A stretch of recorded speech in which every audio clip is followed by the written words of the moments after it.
तो आज हम बना रहे हैं नीर डोसा विद वेज स्टू। अच्छा, आप मुझे ये बताइए कि नीर का मतलब क्या होता है? नीर का मतलब पानी होता है ना? तो नीर डोसा का मतलब क्या हुआ? पानी वाला डोसा। अब ये पानी वाला डोसा क्या है?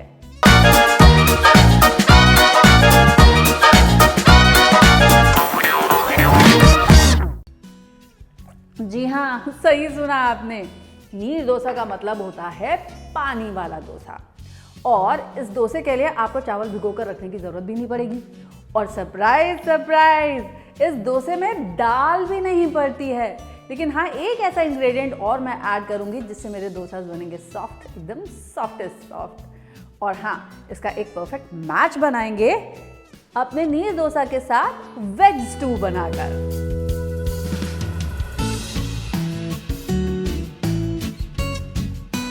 अच्छा, ये नीर डोसा जो होता है ना, ये मैंगलोरियन क्यूजीन के राइस स्क्रैप्स होते हैं। यानी कि समझ लीजिए जैसे चावल के चीले हो गए ना, एग्जैक्टली वैसे। अब इसके इंग्रेडिएंट्स क्या क्या होंगे पहले आप नोट कर लीजिए। 1 कप चावल का आटा, इसी के साथ साथ आधा छोटा चम्मच नमक, half a cup of coconut milk. Now this is entirely optional. और नीर डोसा बना रहे हैं तो सबसे ज्यादा हमें क्या चाहिए होगा? पानी, ऑफ कोर्स, व्हाट एल्स।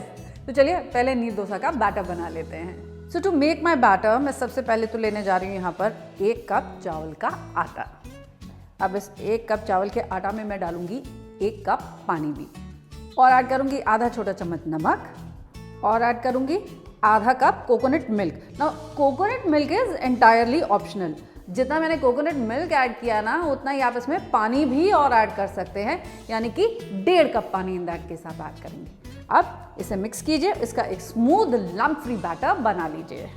अच्छा, इस बैटर की कंसिस्टेंसी कैसी होनी चाहिए?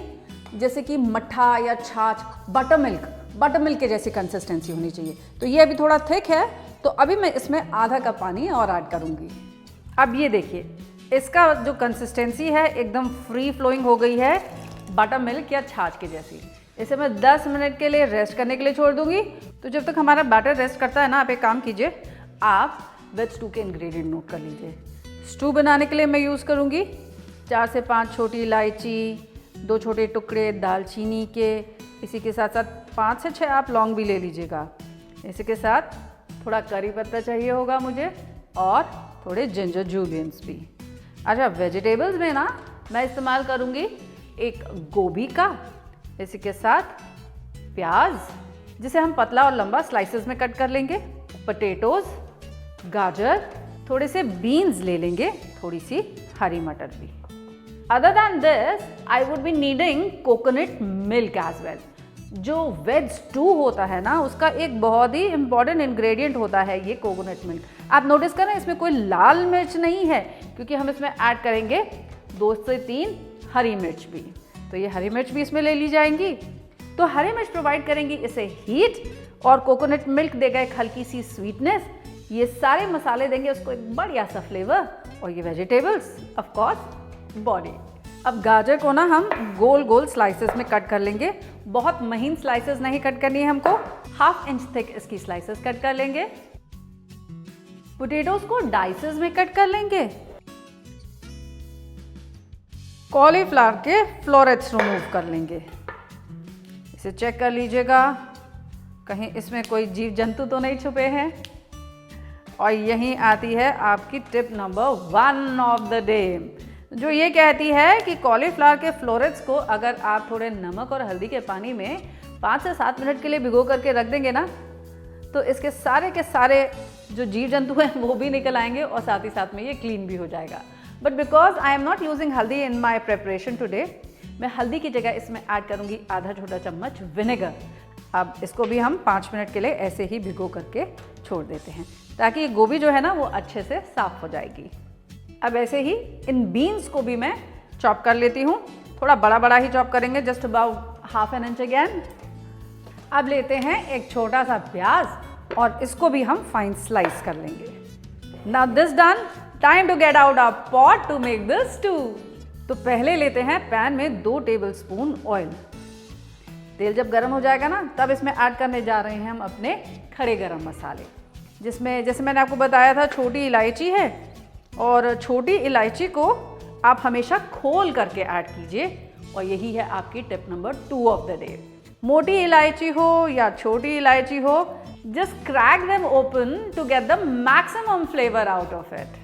तो ये ऐड कर रही हूँ मैं इसमें 5 छोटी इलायची, 2 टुकड़े दालचीनी के और 5 लौंग।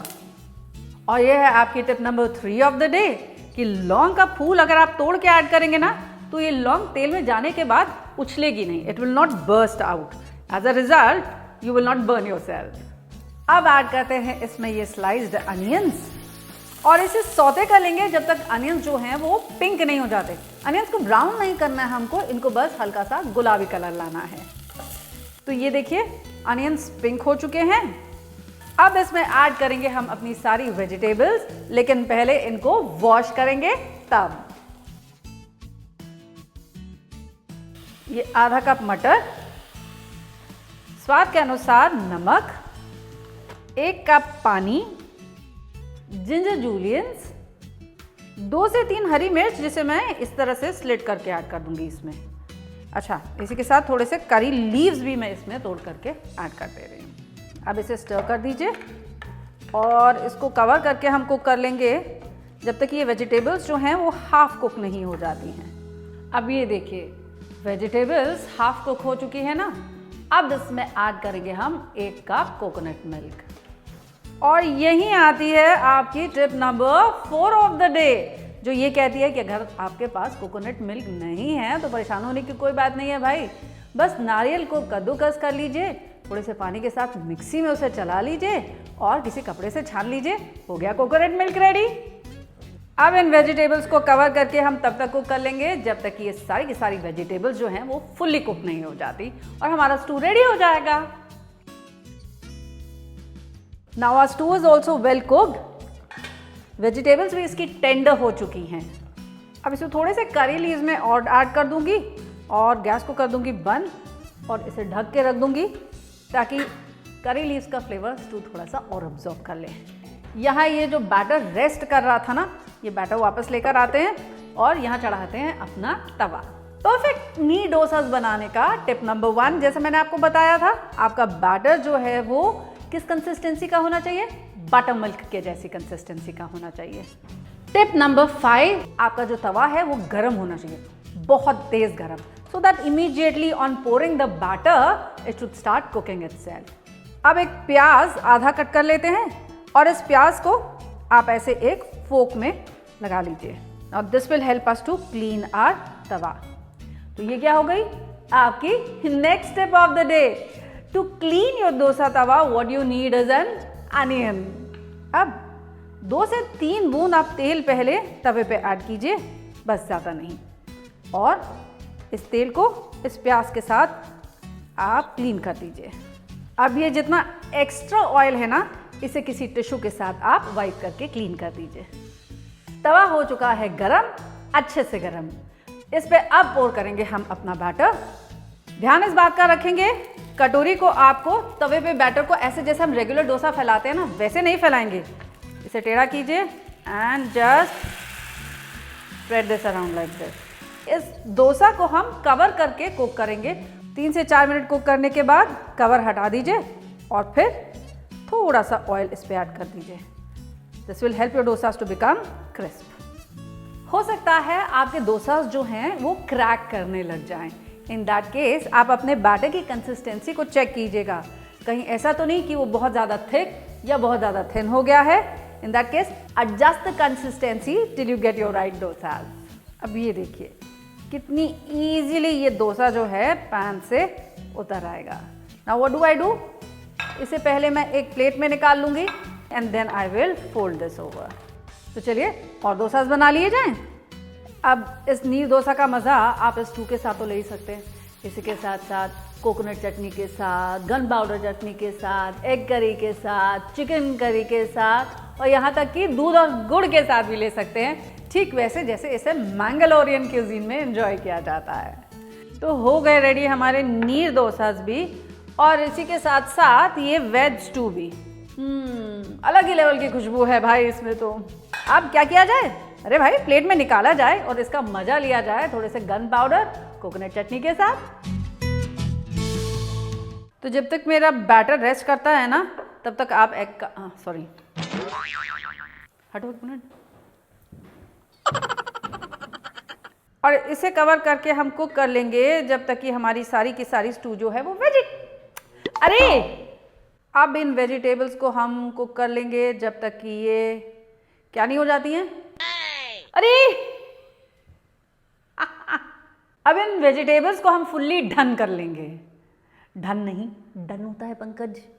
Once again